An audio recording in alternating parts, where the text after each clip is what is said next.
पुढच्या वर्षी एल निनोच्या प्रभावामुळे जे मागच्या वर्षी धरणं भरली होती ते सुद्धा भरायची शक्यता कमी आहे.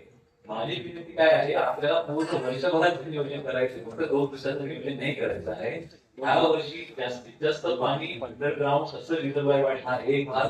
दुसरा भाग सुदैवाने ज्या कोणी अधिकाऱ्यांनी लोक लावलं असेल तळपवाडी योजना चालू असताना सुद्धा शिंगणापूर, बालिंगा आणि नांदेवाडी व्यवस्थित होते. महामंडळ पंप व्यवस्थित करून घेतले.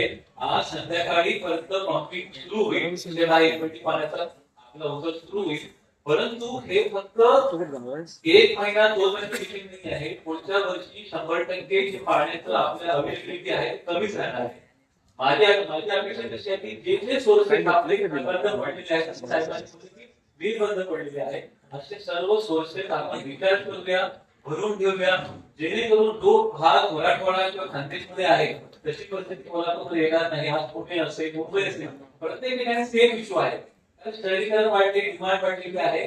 अवेअरनेस दोन्ही गोष्टी करूया. लगेच मंजुरी देतो.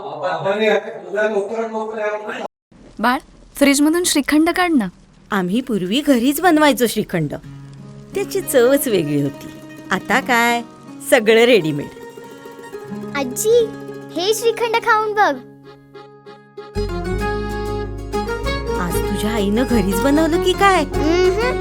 हे आहे गोकुळचं श्रीखंड. अगदी जिभेवर रेंगाळणार. जिभेवरच नाही तर मनावरही रेंगाळणार. गोकुळ श्रीखंड, मनावर रेंगाळणार.